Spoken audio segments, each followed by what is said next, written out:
อ๋อครับเมื่อส่งพี่น้องได้ตั้งสิทธิ์นะครับเนาะเมื่อได้ก็มาพบมายาข่าวแทงนะครับเนาะ SAI นะครับ SKL วิดีโอนะครับเนาะอ๋อครับโปรแต้มหาใน Facebook กว่าลีใน YouTube กว่าลีนะครับเนาะเด็กดีแต้มหาที่ว่า SKL วิดีโอในหลายๆก็ไลน์นะครับเนาะอ๋อครับเมื่อได้ก็อ่าข่าวอะไรห่างเห็นมานะครับเนาะภาษาไทยลิกไทยความไทยเจอหมอไว้ในเหมือนเก่านะครับเนาะอ๋อครับเมื่อได้ก็ข่าวที่มีหัวข้อที่อ่า เกี่ยวกับลองฟงนะครับเนาะหัวข้อที่เกี่ยวกับลองฟงนะครับเนาะมา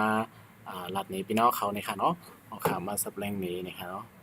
ก็มาโดยจอมกันนะครับเนาะว่าวันเมื่อไหร่นะครับเนาะไรหางแฮนมาสั่งหลายๆนะครับเนาะ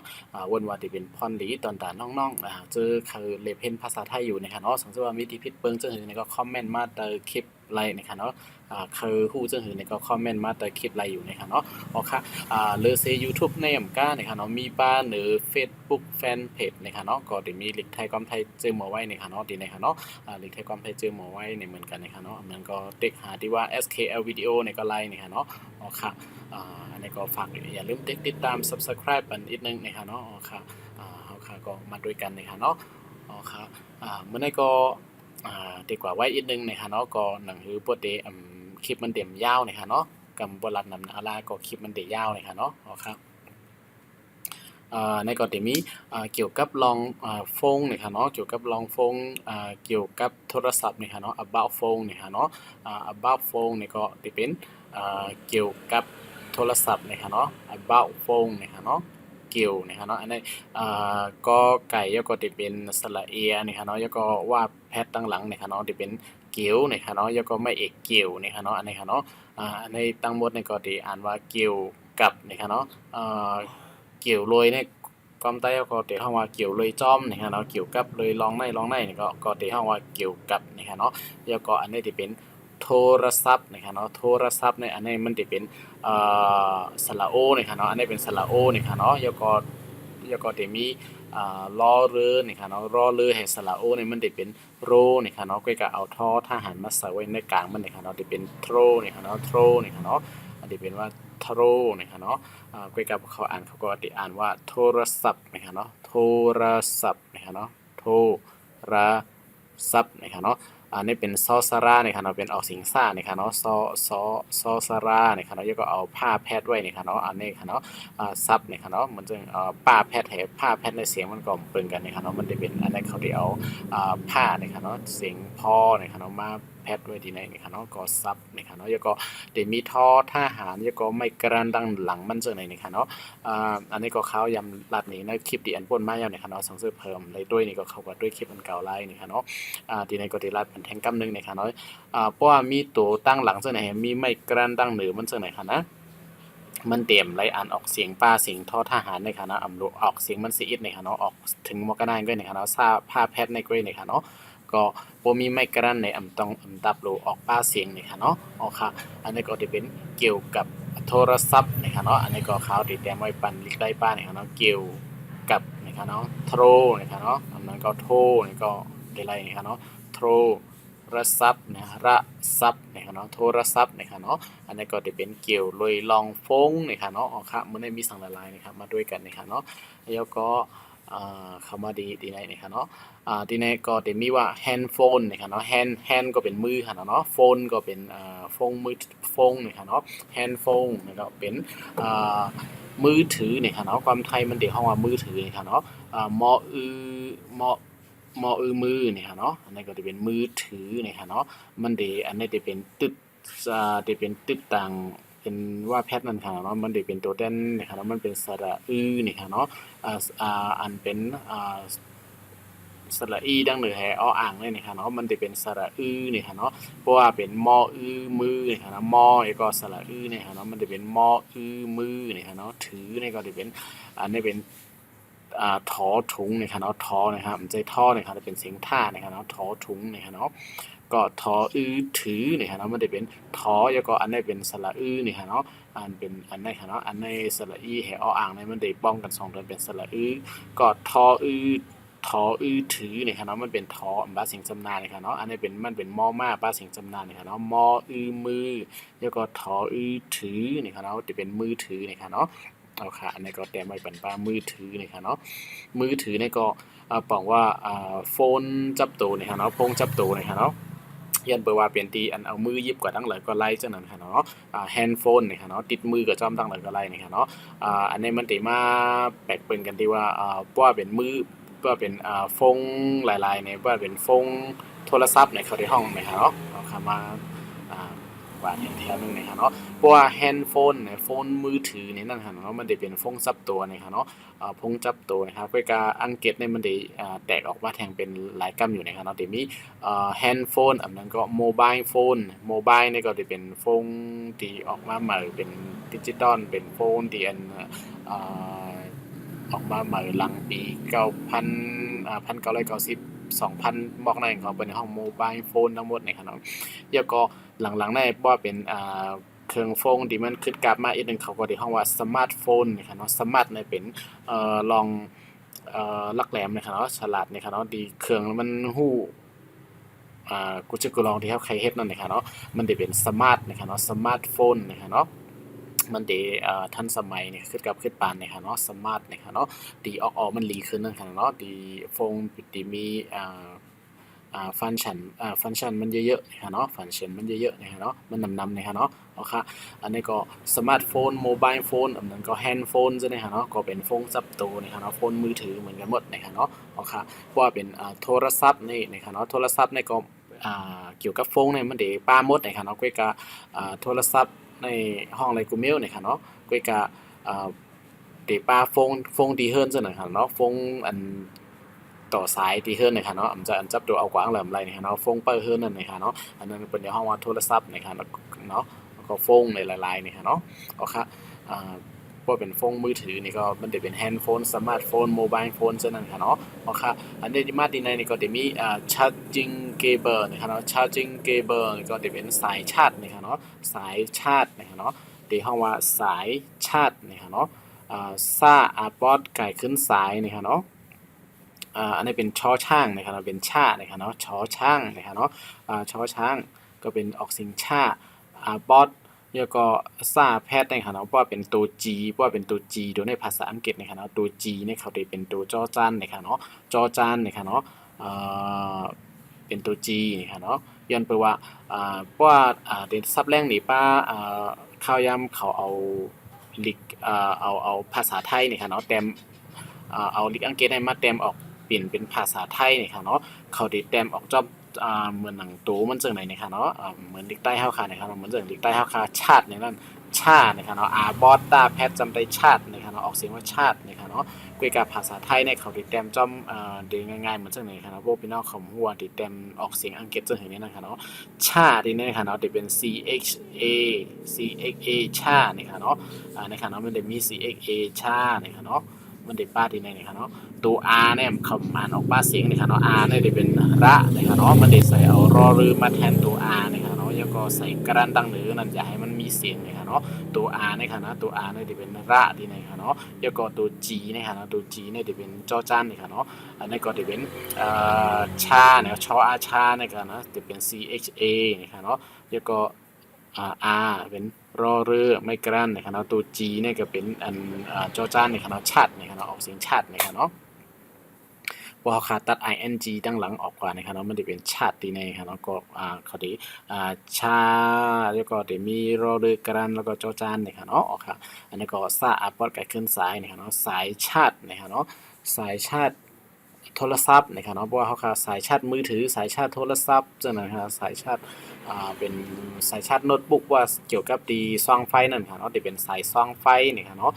สายต่อซ่องไฟอีสังก็ยะก็เรียกว่าสายชาร์จนี่ค่ะเนาะเอาค่ะสายชาร์จนี่ค่ะเนาะจำได้ตรงไหนค่ะเนาะอ๋อค่ะแล้วก็จะมีแทงชาร์จเจอร์นี่ก็เป็นเครื่องชาร์จนั่นค่ะเนาะชาร์จเจอร์นี่ก็จะเป็นชุดชาร์จนี่ค่ะเนาะเป็นที่อันชาร์จอันนี้เป็นหมายถึงว่า charging cable เนี่ยอันนี้จะเป็นสายชาร์จเนี่ยจะมีเป็นสายนี่ครับเนาะเป็นเส้นสายมันหลายๆนี่ครับเนาะอัมป้าโหนี่ครับเนาะสายส่องไฟนี่ครับเนาะว่าชาร์จในความไทยมันเดี๋ยวห้องว่าชุดชาร์จนี่ครับเนาะชุดชาร์จเนี่ยจะเป็นตั้งชุดนี่ครับเนาะตั้งหัวต่อมันให้ตั้งสายมันให้ก็ป้าซ่อมกัน2อันนะครับเนาะก็เดี๋ยวห้องว่าชุดชาร์จนี่ครับเนาะชาตื้อตาแพทจำได้ชุดนะชาอับบอส ตาแพทย์จำได้ชาตินะครับเนาะชุดชาตินะครับเนาะอันนี้เขาว่าชาติในที่นี้นะครับนะเห็นจ่องนะครับเอาไม่เอารอหรือกระดานใส่ไว้นะครับเนาะชุดชาตินะครับเนาะเอาค่ะอันนี้ก็จะเป็นอันซ่องไฟนะครับเนาะซ่องอีสานก็เยอะนะครับเนาะอันซ่องไฟนะครับเนาะซ่องอะไรกำเดียวนะครับเนาะมีดั้งหัวดั้งสายตีอันอัน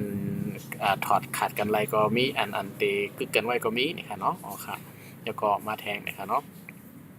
adapter นะครับ adapter นี่เป็นตัวต่อนะครับเนาะadapter นะครับเนาะadapter นะครับเนาะ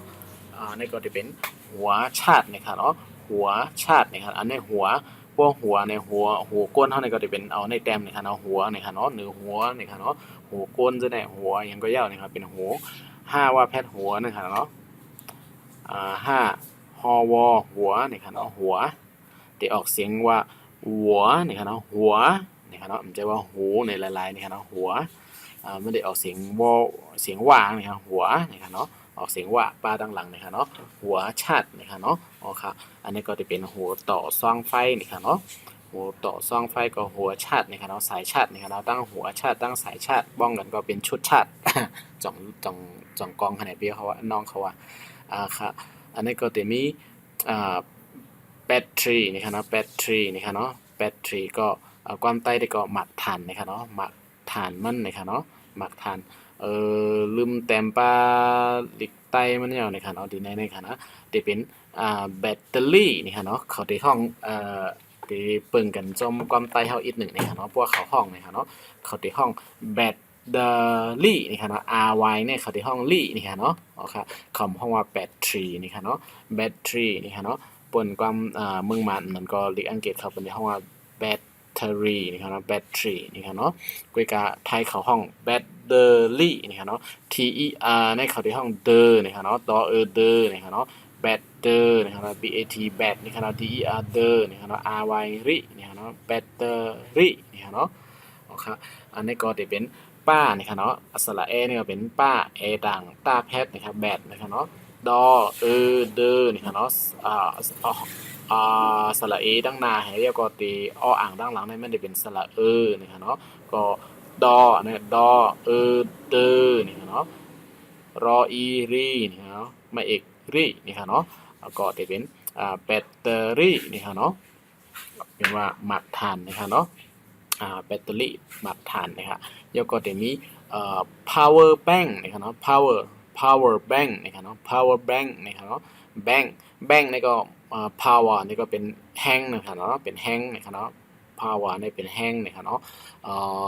แห้งไฟแห้งอีสังก็ยาวนะครับเนาะเป็นแห้งนะครับแล้วก็แบงค์นี่ก็มันจึงตีเก็บนะครับเนาะแบงค์นี่ก็ความหมายก็ได้มันจึงเยเงินก็ว่าอะไรนะครับเนาะอันนี้ก็ที่เป็นตีเก็บนะครับเนาะที่เป็นตีเป็นจูเก็บกันนะครับเนาะก็ power bank นะครับเนาะที่เป็นแห้งตีเก็บแห้งไฟนะครับเนาะก็อันนี้ก็เรียกว่าความไทยเขาที่ห้องว่าแบตสำรองนะครับเนาะแบตสำรองนะครับเนาะป้าดังต้าแพทแบตนะครับเนาะสำรองก็ซ้ำดีนะซอซ้ำนะครับอันนี้เป็นจำเนือตั้งใจจังเนือในสีแล้วก็บอสเนี่ยมันจะเป็นสระนะครับเนาะเอาซอเสือมาใส่ก็เป็นซ้ำนะครับเนาะแบตซ้ำร่องนะครับเนาะล่าหอยง่าแพทนะครับเนาะอันนี้รอองอก็จะเป็นร่องนะครับเนาะแบตซ้ำร่องนะครับเนาะเป็นร่องเนี่ยเหมือนจึงเป็นที่2นะครับเนาะที่2นะครับเนาะมันจึงพวกเป็นรองนายกเนี่ยก็เป็นได้เอาในแต้มนะครับเนาะเป็นดูเดียเป็นในห้องเบิ่งมาเป็นในห้องดูเดียธรรมดาและธรรมดาอย่างเนาะเป็นห้องดูเดียธรรมดานะครับเนาะเบิ่งมานั่นก็เป็นแกมพ่องลงนะครับเนาะก็ได้เป็นสำรองนะครับเนาะรองนายกนะครับเนาะรองผู้ใหญ่บ้านเนี่ยก็เลยว่านะครับเนาะเพราะว่าเป็นปู่แก่มายาปู่คล้องนะครับปู่คล้องเป็นรองผู้ใหญ่บ้านเนี่ยเป็นรองของปู่แก่ยาก็มั่นนั่นนะครับเนาะก็เป็นที่2นะครับรองนะครับเนาะก็แบบสำรองอันนี้ก็สำรองเนี่ยคือมันเป็นที่ว่าเก็บพางไว้นั่นค่ะเนาะเป็นอันพางไว้อันตาดีอันนึงเป็นอย่างกว่าแล้วก็อันนึงที่มาทดแทนนะครับเนาะมันสิเป็นเพราะว่ารัฐซื้อก็ข่าวแรงแฮนเสียงแต้มความใต้ว่าฐานแก้มนะครับเนาะฐานแก้มนะครับเอาแก้มไว้นะครับเนาะเพราะว่าฐานแก้มนะครับเนาะอันนั้นฐานโจข้าวนะครับเนาะสังเกตว่าข้าวเต็มผิดในกับความเป็นอินนะครับเนาะอันนี้ข้าวเต็มมาฐานแก้มนะเอาแก้มไว้นะครับสังเกตว่าอันนึงอันแต่อันเขาใส่หมดกว่านี่ก็เอาในไว้ ซ่องไฟต่อนะคะเนาะเป็นอันแกมมันนะคะเนาะก็ฐานแกมนะคะเนาะแบตสำรองนะคะเนาะเอาค่ะ power bank เป็นฐานโจข้าวนะคะเนาะเอาค่ะวนว่าดีปองใจกันอยู่นะคะเนาะเอาค่ะเดี๋ยวก็ติมาแทงคอหนึ่งติมี small talk นะคะเนาะ small talk ในเป็นสายถ่อมหูค่ะเนาะสายถ่อมหูนี่ค่ะเนาะ small talk นะคะเนาะearphone ใน earphone ในเพราะว่าเป็น earphone ภาษาอังกฤษมันจะเป็นที่อันมาครอบหูเป็นอันถ่อมที่หูนะคะเนาะก็กับ small talk ในจะเป็นอันเป็นแถมมาในกล่องฟงเขาขากำซื้อนั่นนะคะเนาะเป็นอันเล็กๆนะคะเนาะมันจะอันใหญ่ว่า earphone เนี่ยมันเป็นอันครอบใส่หัวใหญ่ๆเจ้านั้นก็ดีป้าเนี่ยเนาะเพราะว่า small talk เนี่ยเป็นจะเป็นตัวอันเป็นสายถ่อมหูนี่ค่ะเนาะสายถ่อมหูในความไทยห้องซื่อในจะเป็นหูฟังนี่ค่ะเนาะหูฟังนี่ค่ะเนาะ5.2หูนี่ค่ะเนาะฟ้าง่าแพทนี่ค่ะเนาะฟังนี่ค่ะเนาะหูฟังนี่ค่ะเนาะมีหูฟังขายไหมครับนี่ก็กระทำสายหูฟังไรนี่ค่ะเนาะก็ทำสายถ่อมหูเพราะว่าเขาขาดก็ซื้อสายถ่อมหูเนี่ยมีหูฟังไหมนี่ค่ะเนาะก็ทำมาจ่องมีสายถ่อมหู5นี่ค่ะเนาะก็หูฟังนี่ค่ะเนาะสายถ่อมหูนี่ค่ะเนาะโอเคแล้วก็มาแทงนะครับเนาะกว่าแทงอันนึงอันนี้จะเป็นเกี่ยวกับฟงดังเซ็งนะครับเนาะเขาก็เลยหังแฮนมานะครับเนาะแล้วก็จะมีว่า case นะครับเนาะ case นะครับเนาะอันนี้ case นะครับเนาะอันนี้ภาษาไทยก็จะเรียกว่า case มือถือนะครับเนาะ case มือถือนะครับเนาะดีในก็จะเป็น case นะครับเนาะค่าคอควายนะครับเนาะดังซาแพทนะครับเนาะยันแปลว่า se เนี่ยมันออกเสียง case นะครับเนาะมันจะมี ses ในป้าเสียง se ซ่านะครับเนาะก็เลยเขาก็เลยเอาซอเสือในมาสัตว์นะครับเนาะเขาเอาต้าแพทว่า case นะครับค่าดังต้าแพทเคสเนี่ยมันจะนะครับเขาเอาซอเสือใส่นะครับเพราะเป็นภาษาอังกฤษมันเดเขาเดเอาออกเสียงดังหลังเนี่ยนะครับเนาะอันนี้ก็เป็นคอ a สอนะครับเนาะก็จะเป็นค่า a ดังซาแพทนะครับเคสนะครับเนาะอันนี้ก็มือถือนะครับเนาะเคสมือถือนะครับเนาะก็จะเป็นอันนี้ก็จะมีสังเกตว่าดีในใครเอาซาสีตาด้วยดังหลังแทนก็ได้นะครับออกเสียงเคสนะครับเนาะมีเสียง s นะครับเนาะออกเสียงอีกหนึ่งนะครับเนาะอันนี้ก็ลืมแต้มป้านะครับเนาะว่าเคสมือถือในความใต้ก็จะเป็นกาบใส่ฟงนะครับกาบใส่ฟงเขาขนาดนะครับเนาะกอบก็ว่ากาบก็ว่าอันนั้นก็ซ่องมันก็ว่าซ่องใส่ฟงก็ว่านะครับเนาะเป็นกาบนะครับเนาะเอามาใส่ฟงเขาคาเพราะว่ากูมันตกเจ้าไหนนะครับเนาะก็เป็นกาบใส่มันนะครับเนาะอ๋อค่ะซ่องใส่ก็ว่านะครับเนาะอ๋อครับ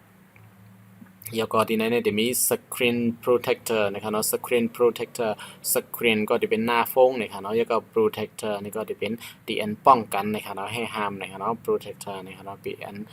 อันป้องกันไว้นะครับเนาะให้ห้ามนะครับเนาะอันนี้ก็เขาได้ห้องว่า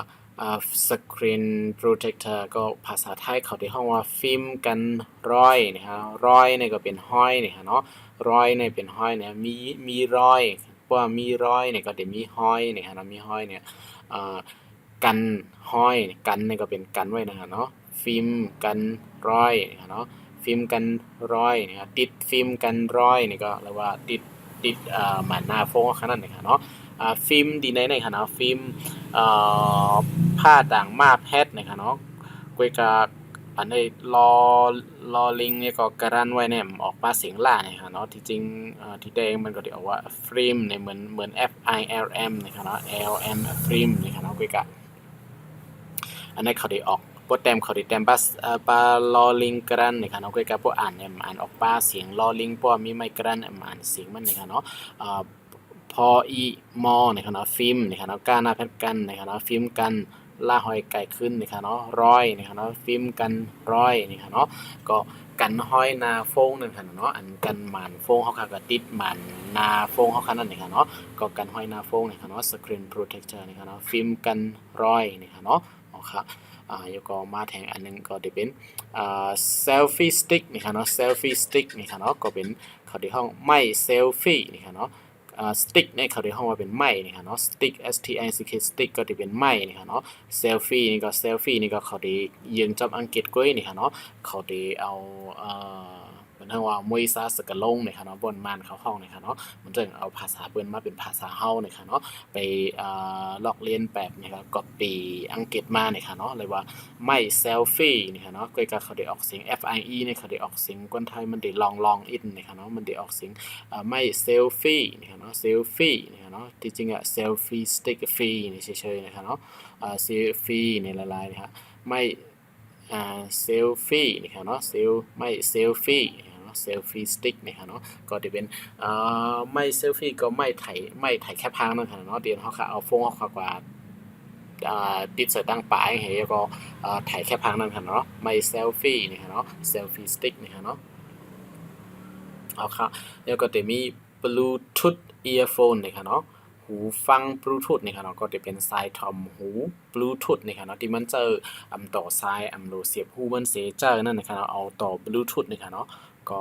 ความใต้เฮาก็อัปเดตมีนี่ค่ะเนาะห้องจอมอังกฤษนี่ค่ะเนาะคนไทยก็ห้องจอมอังกฤษก้อยนี่ค่ะเนาะ Bluetooth นี่ค่ะเนาะเป็นป้ายเป็นแง่ Bluetooth นี่ค่ะเนาะ DM แล้วต่อเสียงเส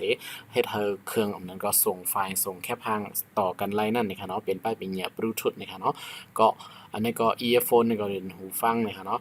ก็ Bluetooth earphone ก็จะเป็นหูฟัง Bluetooth นี่ครับ Bluetooth นะครับหูฟังนะครับปะนะครับปะลูนะครับปะนะครับปอแล้วก็ลออูรูนะครับท่าที่2ท่าแพทนะครับทีเนี่ยเขาจะทอทหารเนี่ยเป็นเสียงท่านะครับเนาะโอโอนี่ก็เป็นสระอูนี่ครับเนาะทออูนะครับอันนี้ข้ออูอันนี้ก็จะเป็น TX นะครับทอทงซาดไว้นะครับเนาะBluetooth นะครับเนาะก็เป็นหูฟัง Bluetooth นะครับเนาะนะครับสายทอมหู Bluetooth นะครับเนาะแล้วก็จะมีที่ไหนจะมี LED screen นะครับเนาะ LED screen เกี่ยวกับหมานหน้าโฟงค่ะนั่นอันใกล้แตกมานะครับเนาะเตียนพี่น้องเขาใกล้ๆเอาตกเสียหน้าจอแตกในหมานแตกแล้วก็ลายน้ำโฟงมันมานั่นนะครับเนาะก็จะเป็น LED screen นะครับเนาะความไทยเขาเรียกว่าหน้าจอโทรศัพท์นะครับเนาะหน้าจอนะครับเนาะโทรศัพท์นะครับเนาะค่ะLED นี่ก็ว่านะครับ LED มันก็หน้าจอโทรศัพท์นะครับเนาะหน้าอันนี้ก็จะเป็นหน้านะครับเนาะเดี๋ยวมีหอหีบดังหน้านะครับเนาะนออาหน้าไม่โทหน้านะครับเนาะที่หอหีบดังหน้าเนี่ยอ่านว่าเสียงนะครับเนาะมันได้เฮ็ดให้มากำแถมเสียงนอหนูดังหลังในก้อยนะครับเนาะหน้านะครับเนาะใจว่าหน้าในสั้นๆป๊อดๆนะครับเนาะมันจะเป็นหน้านะครับหน้าในเสียงที่นักขึ้นมาอีกนะครับเนาะมันได้บ้าหอหีบแล้วก็ไม่โทนะครับเนาะมันจะไม่เอกนะครับเนาะหน้าจอจอนะครับเนาะจอจอนะครับเนาะหน้าจอนะครับอันนี้ก็จะเป็นโทรศัพท์นะครับเนาะอันนี้เป็นโทรศัพท์นะครับเนาะก็เป็นโทรศัพท์นะครับเนาะหน้าจอโทรศัพท์ก็จะเป็นหม่านหน้าโฟนนะครับอันนั้นก็เป็นแก้วหน้าโฟนนะครับมันเป็นแก้วก็ห้องว่าหม่านเนี่ยจะเป็นความหม่านไขอยู่เนาะก็กวนใต้เขาเข้าใจมาเป็นหม่านกำนำนะครับเนาะเดี๋ยวฮู้จักกันนะครับเนาะพวกแก้วนะครับเนาะเหมือนแก้วนี่ก็เหมือนเหมือนก๊อกแก้วนะครับเนาะก๊อกแก้วก็คนใต้เอากำพองก็ห้องก๊อกผ่านนะครับเนาะเป็นแก้วนั่นค่ะเนาะก็จะเป็นแก้วหน้าโฟนนะครับเนาะอันนั้นก็เป็นหม่านหน้าโฟนนะครับเนาะLED screen นะครับเนาะแล้วก็จะมีโฟงแบ็กกาเบอร์นะครับโฟงแบ็กกาเบอร์ก็จะเป็นฝาหลังโฟงเขาขนาดนี้ครับเนาะอันเดียวครับเปิดออกมาสีแล้วก็เอาหมักฐานมันใส่ซิมมันจะนั่นนะครับเนาะก็จะเป็นฝาหลังโฟงนะครับเนาะโฟงแบ็กกาเบอร์นะครับโฟงแล้วก็เป็นโฟนนะครับแบ็กในตั้งหลังในกาบาเนี่ยก็จะเป็นฝาปิดนะครับตั้งหลังนะครับโฟงนะครับเนาะก็ฝาหลังโทรศัพท์นะครับเนาะเขาที่ห้องฟออาพานะครับพานะครับเนาะฝานะครับเนาะฟออาฟานะครับหลังนะครับเนาะหลังล่าง่าแพทหลายๆในปุ่มป้าหอหีบดังนาในมันจะเป็นลังนะครับเนาะลองอนะครับล่าง่าแพทจำนาลังนั่นนะครับเนาะมันจะเป็นสิ่งจำนานะครับเนาะพวกเอาหอหีบดังมาเสือดังนานั่นเนี่ยก็เลยว่าเอาเสียงจำนางออกกับคำซื้อนี่ค่ะเนาะจากเสียงทรงเป็นเสียงแต้มกว่านี่ค่ะเนาะหลังนี่ค่ะเนาะใจลังนี่ค่ะเนาะตัดเสียงจำหน้านี่ค่ะเนาะหอหีบปุ๊บมันอยู่ด้านหน้านี่ค่ะเนาะฝาหลังโทรศัพท์นี่ค่ะเนาะครับอันนี้ก็ฝาหลังโทรศัพท์นั้นก็ฝาหลังโฟนนี่ค่ะเนาะความใต้โฟนนี่ค่ะเนาะแล้วก็front camera นะครับเนาะแล้วก็ back camera นะครับเนาะ front ก็เป็นดั้งหน้านะครับเนาะ back ก็เป็นดั้งหลังนะครับเนาะ camera นะครับเนาะ front camera ก็เป็นกล้องดั้งหน้านะครับเนาะback camera นี่ก็เป็นกล้องถ่ายดั้งหลังนะครับเนาะความไทยก็ที่ห้องดีว่ากล้องหน้านะครับเนาะกล้องหน้ากล้องหลังนะครับเนาะกล้องกล้องเขาที่ห้องว่ากล้องหน้ากล้องหลังนะครับเนาะความไทยเขาก็จะเป็นกล้องหน้ากล้องหลังนะครับเนาะกล้องหน้ากะหือกล้องหลังกะหือจังนะครับเนาะแห้งไทยมันนะครับเนาะก้อยกะความไทยเขาเตรียมห้องว่ากล้องนะครับเนาะเขาติดแต่มากล้องนะครับเนาะกล้องหน้ากล้องหลังนะครับกล้องถ่ายรูปเขาก็ที่ห้องว่ากล้องนะครับเนาะกล้องนะครับเนาะมีกล้องไหมนะครับมีกล้องไหมนะครับมีกล้องไหมเขาที่ห้องว่ากล้องมันก็ที่ออกเสียงว่าเหมือนกล้องนะครับมีกล้องไหมกล้องไทยเนี่ยกล้องก้อยกะพวกเขาแต้มเขาที่ห้องว่ากล้องในเพราะว่าเขาแต้มเขาที่ห้องว่าเขาที่แต้มว่ากล้องนะครับเนาะกล้องนะครับเนาะก็ก้าเสียงก้านี่ครับเนาะล่าหอยง่าแพทร้องล่าหอยง่าแพทร้องนี่ครับร้องนะครับเพราะว่าไม่โทก็จะเป็นร้องนะครับเนาะร้องนะครับเนาะใส่ไม่โทก็ร้องนะครับเนาะล่าหอยง่าแพทมันจำตาเนี่ยครับเนาะร้องนะก็ไก่ก็ไก่เป็นก้านะครับกะ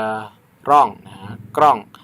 กะร้องก็เป็นกล้องหน้านะครับเนาะหน้านะครับแล้วก็กล้องหลังนะครับเนาะก็จะเป็นกล้องหน้ากับกล้องหลังนะครับเนาะแล้วก็ที่ในที่มี repair phone นะครับเนาะ repair เนี่ยจะเป็นการเมนะครับเนาะเมกุมลุมลานะครับเมนะครับเนาะเมเฮ็ดสังก็ยาวนะครับเกี่ยวกับการเมเนี่ยนะครับเนาะrepair นะครับเนาะ repair phone ก็ซ่อมมือถือนะครับเนาะเมฟงนะครับเนาะเมฟงซ่อมว่าซ่อมเนี่ยเขาได้บอกว่าเมนะครับเนาะว่าเมสังก็ยาวบ่ค่ะเมนั่นเขาได้คำว่าซ่อมนะครับเนาะซ่อมนะครับเนาะซ่าเป็นซอโซ่นะครับเนาะซ่าหอยมาแพทซ่อมนะครับเนาะไม่เอกซ่อมนะครับเนาะก็จะเป็นซ่อมมือถือนะครับเนาะมือมอมือถอถือมอมือถือนะครับเนาะซ่อมมือถือนะครับเนาะอันนี้ก็จะเป็นซ่าหอยมาแพทจำได้ซ่อมมือถือแล้วก็เมฟงนะครับเนาะเมฟงนะครับเนาะซ่อมมือถือเมฟงนะครับเนาะแล้วก็จะเป็นพวกเขาค่ะที่ก็เมฟงร้านคนไทยนี่เขาค่ะก็ถามว่าซ่อมมือถือไหมครับนี่ค่ะเนาะซ่อมมือถือไหมครับนี่ค่ะเนาะผมอยากซ่อมมือถือนี่ค่ะเนาะซ่อมมือถือนี่ก็บอกว่าเมฟงนี่ค่ะเนาะครับแล้วก็ที่มี screen replace นะครับเนาะ replace นะครับเนาะ screen ก็เป็นหมันหน้าโฟงนั่นนะครับเนาะหมันดังหน้าโฟงนะครับเนาะ replace นี่ก็ขึ้นใส่นะครับเนาะ replace นะครับขึ้นใส่นะครับเนาะเอาอันเก่าออกแล้วก็ขึ้นใส่อันใหม่นั่นครับเนาะ replace นะครับเนาะก็ screen replace screen ก็จะเป็นจอนะครับเนาะหน้าโฟงนั่นหน้า LED นั่นนะครับเนาะเปลี่ยนจอนะครับเนาะเพราะว่าเปลี่ยนแลกไลน์นะครับปิ่นแลกไลน์ในเขาที่ห้องว่าเปลี่ยนนะครับเนาะเปลี่ยนนะครับเนาะอันนี้เขาที่แต้มตั้งหมดนะครับเนาะอันนี้พอเอาปอปลาในออกกว่าปอปลาออกกว่านะครับเนาะมันจะเป็นเรียนนะครับเนาะเรียนนะครับเนาะเขาเอามาเสริมตั้งนาเอเสริมในมันก็ที่ห้องว่าเรียนนะครับเนาะเปลี่ยนนะครับเนาะแล้วก็จอจอนะครับเนาะเปลี่ยนจอนะครับเนาะเขาที่แต้มจะไหนต้องเอาค่ะเปลี่ยนจอนะครับรอแล้วก็สระเอียนะครับเนาะสระเอียแล้วก็นอหนูนะครับเนาะแล้วก็ไม่อีกดังหนึ่งนะก็ที่เป็นเปลี่ยนนะครับเนาะปุ่มป้านี่นะครับเราตั้งน้ำนะครับมันก็จะเป็นเรียนในเฉยๆลายๆนะครับเรียนนะครับเนาะเอาปอมาใส่ตั้งหน้าก็จะเป็นเปลี่ยนนะครับเนาะเปลี่ยนจอนะครับเนาะก็จะเป็นลายจอนั่นครับเนาะเปลี่ยนก็แลกลายนะครับเนาะลายมันหน้าฟงนะครับเนาะลายแก้วหน้าฟงลาย LED หน้าฟงนั่นนะครับเนาะก็พวกเขาขาเฮ็ดแตกเสียเขาก็กับเม่นั่นค่ะเนาะเปลี่ยนจออยากเปลี่ยนจอครับนะครับอยากเปลี่ยนจอค่านะครับเนาะก็เหมือนว่าเขาลายมันฟงนะครับเนาะเขาเมนาฟงนะครับเนาะนะครับอันนี้ก็จะเป็น chain battery นะครับเนาะ chain battery chain ก็จะเป็นแลกลายนะครับเนาะ chain battery ก็แลกลายแบตเตอรี่ลายหมักฐานมันนั่นครับเนาะเอาอันเก่าออกออนมาใส่เช่งก็เป็นแลกลายนะครับเนาะแบตเตอรี่ก็หมักฐานนะครับเนาะลายหมักฐานนะครับเนาะเปลี่ยนแบตนะครับเนาะเพราะว่าลายเนี่ยจะเป็นเปลี่ยนนะครับเนาะแล้วก็แบตเตอรี่เนี่ยบางบอกเขาก็แบตเตอรี่เนี่ยเขาได้ห้องว่าแบตในเฉยๆในละลายนะครับเนาะแบตลายๆนะครับป้าไอหลังต้าแพทแปดนะครับเนาะเปลี่ยนแบตนะครับเนาะเปลี่ยนแบตนะครับเนาะก็จะเป็นเปลี่ยนแบตนะครับเนาะลายหมักฐานนะครับเนาะ แล้วก็สังเกตว่าพวกเขานั้นออกเสียงในเขาค่ะ no sound นะครับเนาะก็ออกเสียงก็ที่ว่าไม่มีเสียงนะครับเนาะไม่มีเสียงนะครับเนาะไม่มอไอไม่เอกไม่นะครับเนาะมออีมีไม่มีนะครับเนาะซอเอียงเสียงนะครับเนาะซอเอียงเสียงนะครับเนาะสระเอียนะครับแล้วก็งองูดังหลังนะครับเนาะเสียงนะครับเนาะเสียงนะครับเนาะไม่มีเสียงก็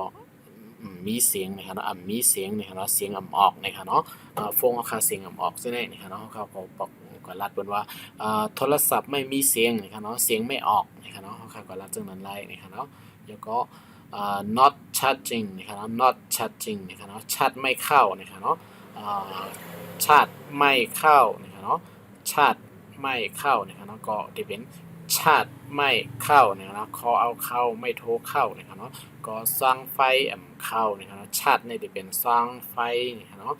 เข้านะครับเนาะชาร์จไม่เข้าชาร์จไฟไม่เข้านะครับเนาะสร้างเข้าเนี่ยก็ชาร์จไม่เข้าในละลายนะครับเนาะเพราะว่าชาร์จไฟไม่เข้านี่ก็บอกว่าสร้างไฟเข้านะครับเนาะก็ชาร์จไม่เข้าชาร์จไฟไม่เข้านะครับเนาะก็ชาร์จไม่เข้านี่ก็บ้องเย้านะครับเนาะก็ว่าสร้างไฟมันไหลนะครับเนาะโอเคแล้วก็จะมีnot power on นะครับเนาะ power off นะครับ not power on can open นี่ก็ไรนะครับเนาะ not power on ก็เปิดไม่ติดนะครับเปิดไม่ติดนะครับเปิดนี่ก็จะเป็นเปิดนะครับเนาะเขาติเสียงลองกับเขาอีกนึงนะครับเนาะเพราะว่าเปิดนี่นะครับเปิดสังก็ยาวเปิดพักตูเปิดเครื่องเปิดอีสังก็ยาวพวกเกี่ยวกับลองเปิดนั่นความไทยเขาได้ห้องว่าเปิดนะครับเนาะที่เป็นเสียงตึด2นะครับเนาะป้าตึด2ตาป้าตึด2ต่างป้าแพทเปิดนะครับเนาะเปิดนะครับยักเปิดนะครับเนาะก็นี่นะครับป้าตึด2ต่างตาแพทยักเปิดนะครับเนาะเปิดไม่ติดนะครับเนาะต่อตาดังตาแพทติดยักติดนะครับเนาะเปิดไม่ติดเนี่ยต่ออีดอติดนะครับเนาะไม่ติดนะครับเนาะอันนี้จะเป็นต่อเต่านะฮะอันนี้เป็นต่อเด็กนะครับเนาะก็เหมือนกันนะครับเนาะติดนี่ครับเนาะเปิดไม่ติดนะครับเนาะพี่น้องเขารู้พังสติด้วยนะครับว่าเอาใจต่อตัวเลยแต้มกว่านะครับเนาะอ๋อค่ะแล้วก็เปิดไล่นะครับเนาะพุยไล่นะครับเนาะก็เปิดไม่ติดก็พุยไล่นะครับเนาะเปิดไม่ติดก็เปิดไล่นะครับเนาะแล้วก็จะมีno signal นะครับเนาะ no signal นะครับเนาะก็ไม่มีสัญญาณนะครับเนาะมีแรงนะครับเนาะมีขึ้นนะครับเนาะความไตนะครับเนาะมีขึ้นนะครับเนาะขึ้นฟงมีนะครับเนาะมีแรงมันนะครับเนาะก็ในว่าแรงมันตกนะครับเนาะขึ้นทีมันขึ้นมันตกนะครับเนาะมีขึ้นนะครับมีแรงนะครับเนาะแรงมันตกนะครับแรงฟงมีนะครับเนาะก็ติปองว่าไม่มีสัญญาณนะครับเนาะซอเสือสอเสือนะครับแล้วก็เอาย่ายอหญิงซาดไว้นี่ครับเนาะยอหญิงซาดในความไตมีนี่ครับเนาะเอาย่ามาซาดนี่ครับเนาะคุยกาภาษาไทยมีนี่ครับเนาะเอายอหญิงมาซาดนี่ก็เหมือนเอาหน้าสัตว์นะครับเนาะยอหญิงเนี่ยมันนี่เหมือนจึงหน้าสัตว์นั่นนะครับเนาะไม่มีสัญญาณนะครับเนาะสันเนี่ยซาหน้าแพทสันนะครับเนาะยอหญิงสัตว์เนี่ยมันได้ออกเหมือนจึงเสียงหน้านั่นนะครับเนาะ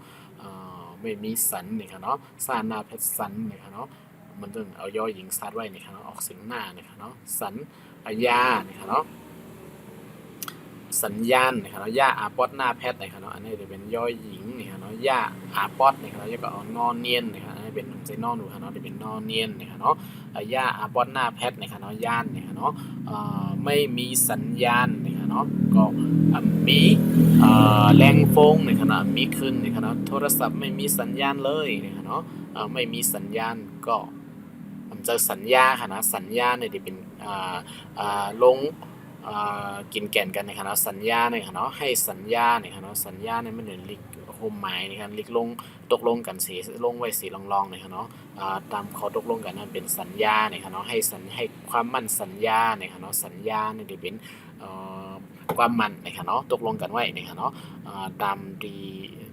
มักมันไว้นะครับเนาะกุยกะอันไหนมันจะยานะครับที่เป็นนอหนูนอเนียนซาดไว้ด้านหลังสัญญาณนะครับเนาะไม่มีสัญญาณนะครับมีขึ้นมีแรงนะครับเนาะอ๋อครับแล้วก็ซิมการ์ดนะครับเนาะซิมการ์ดก็จะเป็นเขาก็ในห้องซิมนะครับเนาะเอาซอโซ่นะครับเนาะซาดดังมาแพทจำนาซิมนะครับเนาะก็ซออีมอซิมนะครับเนาะซิมมือถือนะครับเนาะก็ซิมการ์ดนะครับเนาะซิมการ์ดหมายฟงนะครับเนาะการ์ดฟงนะครับเนาะ กัดโฟงซิมโฟงนะครับเนาะก็จะเป็นซิมมือถือนะครับเนาะซิมมือถือนะครับเขาในห้องซิมมือถือนะครับเนาะอันนั้นก็เขาในห้องซิมหลายๆนะครับเนาะมีซิมขายไหมครับนี่ก็เขาขายอะไรซิมกัดโฟงนั่นค่ะเนาะว่าเขาขายอะไรกัดโฟงหมายโฟงนี่ก็ติดกับซื้อนี่ก็เขาก็ถามที่ร้านขายโฟงว่ามีซิมมือถือไหมครับในขณะนั้นก็มีซิมไหมครับนะครับเนาะก็ถามว่าซิมในหลายๆก็ไล่อันนั้นก็ซิมมือถือในก็ไล่นะครับเนาะกัดโฟงซิมโฟนเนี่ยนะครับเนาะแล้วก็จะเป็น memory card นะครับเนาะ memory ความไทยเขาที่เรียกว่า mem card นะครับเนาะ mem เนี่ยเขาเรียก mem นะครับเนาะ mem ที่จริงที่แท้มันได้แต่ว่า memory card นะครับเนาะmemory นี่ครับเขาก็ที่ห้อง memory ก็มีนี่ครับเนาะมันก็ที่ห้อง mem ในหลายๆนี่ครับเนาะเขาที่อ่านปอดมัน mem นี่ครับเนาะก็ mem card นี่ก็เขาที่ห้องว่า mem card นี่ก็จะเป็นmemory card นั่นครับเนาะ SD card memory card นี่ครับเขาที่ห้อง mem card นั่นก็ memory card นั่น mem card นี่ครับเนาะก็การ์ดเก็บข้อมูลนี่ครับเนาะความใต้ผู้รับสารข่าวก็เลยออกเสียงแต้มมาจากไหนนะครับเนาะการ์ดเก็บข้อมูลนี่ครับเนาะก็ที่เป็นmemory card นะครับเนาะแล้วก็จะมีว่าtop up นะครับเนาะ top up นี่จะเป็นภาษาอังกฤษเขาที่ห้องเรียกว่า top up phone top up money นี่ครับเนาะ top up money นี่ครับเนาะ top up phone นี่ครับนั้นก็ top up ในละลายนี่ครับเนาะก็ top up นี่ก็ความไทยใส่เงินฟงนั่นนะครับเนาะใส่เงินฟงนี่ครับเนาะเขาที่บอกว่าเติมเงินมือถือนี่ครับเนาะเติมในบอกว่าแทงนี่ครับเนาะเงินนี่ครับเนาะฟงก็มือถือนี่ครับเนาะเติมเงินมือถือก็แทงเงินฟงนี่ครับเนาะเติมเนี่ยเอามาแทงนี่ครับเติมน้ำหน่อยเติมกาแฟไหมเติมข้าวไหมเติมในแทงนี่ครับเนาะจะเป็นมาใส่แทงซึ่งนะครับเนาะเติมเงินมือถือก็ใส่เงินมือถือนี่ครับเนาะก็แทงเงินในฟงนั่นครับในกัดฟงนั่นนี่ครับเนาะก็เติมเงินนี่ครับเนาะเติมเงินก็เป็นแทงเงินฟงใส่เงินฟงนี่ครับเนาะค่ะเติมเงินมือถือนี่ครับเนาะแล้วก็จะมี handphone number นะครับเนาะ handphone number มันก็ phone number ในเฉยๆนะครับนะ no no แล้วก็มีจำในเขาเรียกว่า number นะครับเนาะก็ phone number นะครับ handphone number มันก็เขาเรียกว่าเบอร์นะครับเนาะเบอร์นะครับเนาะบอเบอร์นะครับเนาะเพราะว่าเบอร์เนี่ยนั่นมันได้มีรอเรือนะครับเนาะแล้วก็กระดานตั้งหลังมันนะครับเนาะที่ในอ่านบ้าเสียงรอเรือกระดานเนี่ยนะครับเนาะเขาได้ออกบอเบอร์นี่ครับเนาะอันนี้สระเอตั้งในอ่างนี่ไม่ได้เป็นสระนี่ครับเนาะบอเบอร์นี่ครับเนาะบ้าเสียงรอเรือจะกระดานตั้งหลังนี่ครับเนาะปมมีไม้กระดานแหนมออกเสียงนี่ครับเนาะเบอร์มือถือนี่ครับเนาะก็จะเป็นเบอร์มือถือเบอร์โฟนเบอร์โทรนี่ครับเนาะมันจะเวอร์ค่ะนะกำพ้องในเขาได้ห้องว่าเวอร์มีเวอร์มือถือเขาได้ห้องว่าเวอร์นี่ก็กะคนไทยเขาก็ไล่ห้องว่าเวอร์มือถือเนี่ยเวอร์โทรจะในเขาเดมห้องนะครับเนาะเขาเดมห้องออกเสียงว่าเป็นออกเสียงป้านะครับเนาะคัดใจลาไทยเหมือนเปิ้นนะครับเนาะเปิ้นฮู้กำเหลวนะครับเพราะว่าเวอร์เนี่ยนั่นออกเสียงว่านั่นค่ะเนาะเปิ้นได้ฮู้ว่ามันจะคนไทยกำเหลวนะครับเนาะเพราะว่าเป็นเบอร์นี่เขาออกเสียงเบอร์นี่ค่ะเนาะเบอร์มือถือนี่ค่ะเนาะมันจะเวอร์ค่ะนะทีนี้ก็จะเป็นหมายฟงซับโตนี่ครับเนาะหมายฟงเขาคันนั่นค่ะเนาะมีเบอร์โทรไหมมีเบอร์มือถือไหมนี่ครับเนาะก็มีหมายฟงอยู่5นี่ครับเนาะมีหมายฟงมีหมายฟงนี่ครับเนาะก็มีเบอร์โทรไหมนี่ครับเนาะมีเบอร์มือถือไหมนี่ครับเนาะก็เดี๋ยวก็เดี๋ยวมีแทงที่ไหนนี่ครับเนาะ phone number นี่ครับเนาะ phone number นี่ครับเบอร์มือถือเนี่ยจะเป็นเบอร์โทรศัพท์หมายฟงโทรศัพท์ติดตัวนี่ครับเนาะว่าเบอร์โทรศัพท์เบอร์โทรศัพท์นี่ครับเนาะเบอร์โทรนั่นก็เบอร์โทรศัพท์นี่นั่นมันได้หมายถึงทั้งหมดนี่ครับเนาะเบอร์ฟงจับตัวว่านี่ครับเนาะหมายฟงที่เฮือนว่านี่ครับเขาที่ห้องว่าเบอร์โทรศัพท์มีไหมครับเนี่ยว่าเขาค่ะเอาหมายฟงที่เฮือนปั่นกว่าก็ไรนี่ครับเนาะเบอร์โทรศัพท์นี่ครับเนาะก็หมายฟงนี่ครับเนาะแล้วก็จะมีที่ในcharging port นะครับเนาะก็ charging port เนี่ยมันได้เป็นเป็นฮู้มันนะครับเนาะฮู้ที่เฮาค่ะส่องไฟนั่นนะครับเนาะพอร์ตนะครับเนาะว่าฮู้ส่องไฟมันว่าฮู้เสียบUSB DCOM ว่าเขาเรียกว่าพอร์ตนะครับเนาะ BORT พอร์ตนะครับเนาะcharging port นั่นนะครับเนาะก็จะเป็นรูชาร์จนะครับเนาะก็บอกว่าเป็นฮู้ส่องไฟมันนะครับเนาะฮู้เดียนติดเครื่องนั่นนะครับเนาะมันจะซ้ายครับเนาะอันนี้เป็นฮู้ส่องไฟมันนั่นก็ได้บอกว่าฮู้ชาร์จมันก็ได้ค ความไทยเขาเรียกว่ารูนะครับเพราะว่าเป็นฮู้เนี่ยที่เป็นรูนี่ครับเนาะรูใครเป็นฮู้สังก็ยาวนะครับเนาะฮู้นกฮู้หนูก็ยาวนะครับเนาะที่เป็นรูนี่ครับเนาะรูนูนี่ครับเนาะก็อ่ารออูรูนี่ครับลาดที่สองรูนี่ครับเนาะก็ชาจ้าแพทเนี่ยเขาจะเป็นชัดนี่ครับเนาะรูชัดนี่ครับเนาะก็เป็นฮู้สังไฟฟงนี่ครับเนาะครับอืม อ๋อครับแล้วก็ทีนี้ก็จะมีทางอีเมลเนี่ยค่ะเนาะก็อีเมลในอ่าไทยก็ห้องอีเมลเนี่ยค่ะเนาะเพราะว่า Gmail เนี่ยก็ความไทยก็ห้อง Gmail ไว้เนี่ยค่ะเนาะไทยเฮาก็ที่ห้องอีเมลเนี่ยละลายเนี่ยค่ะเนาะเหมือนกันเนี่ยค่ะเนาะแล้วก็ทีนี้ก็จะเป็นสปีกเกอร์เนี่ยค่ะเนาะสปีกเกอร์เนี่ยค่ะเนาะสปีกเกอร์เนี่ยค่ะเนาะสปีกเกอร์ก็เข้าที่ห้องความไทยเข้าที่ห้องลำโพงเนี่ยค่ะเนาะรออำลำเนี่ยค่ะเนาะแล้วก็เอา พอนะครับเนาะสระโอแล้วก็สระโอแล้วก็บ่มีอีหยังมาซัดตั้งหลังเนี่ยนะครับเนาะเป็นหน้าซัดง่าซัดหุนี่ครับเนาะสระโอเนี่ยติลงมาเป็นตึด2ดังเติงปันกำซื้อนี่ครับเนาะที่ในก็สิเป็นลำโพงนะครับเนาะโฟนี่ครับมันสิเป็นโพนี่หลายๆนี่ครับเนาะบ่เอาง่ามาแพดตั้งหลังก็สิเป็นพงนี่กว่านี่ครับเนาะลำโพงนี่ครับเนาะลำโพงนี่ครับเนาะลำโพงนี่ก็สิเป็นออมเสียงนี่ครับเนาะอันนั้นก็คนใต้เฮากำพองเด็กฮู้จักว่าซองปอกนี่ครับเนาะซองปอกนี่ครับเนาะ เอาซองปอกใหญ่ๆมาแล้วเนี่ยซองปอกก็เป็นภาษาอังกฤษนะครับเนาะอ่านั่นก็เป็นกรัมมันนะครับเนาะเป็นตึกเสียงนะครับเนาะก็เรียกว่าออมเสียงนะครับเนาะอ่าออมเสียงนี่ก็จะเป็นลำโพงนะครับเนาะก็สปีกเกอร์นะครับเนาะลำโพงนะครับเนาะอ๋อครับมื้อนี้ก็เลยห่างแฮนมาก็ได้นี่ค่ะเนาะวนว่าได้เป็นพอดลีแต่น้องๆเขาเจอเข้ามาด้วยนี่ค่ะเนาะอ่าใครฮู้สังใครถามสังก็คอมเมนต์มาใต้คลิปของเขาอะไรอยู่นี่ค่ะเนาะอ๋อครับมื้อนี้ก็เลยห่างแฮนมาก็ได้นี่ค่ะเนาะอย่าลืมฝึกฝนอย่าลืมแก้อ่านแก้ด้วยนี่ค่ะเนาะได้เจอหมอไวๆนี่ค่ะเนาะอ๋อครับอันนี้ก็ยินจมขอบใจอย่างนำที่เข้ามาด้วยปันนี่ค่ะเนาะใน SKL วิดีโอนี่ค่ะเนาะคลิปที่เขาเลยห่างแฮนมานี่ค่ะเนาะ หลีกไทยความไทยภาษาไทยนี่ค่ะเนาะชื่อหมาไว้นี่ค่ะเนาะหมอคะฝากถึงกูโก้กูก้นนี่ค่ะเนาะเหมือสูงกูโก้กูก้นค่ะเหมือสูงค่ะ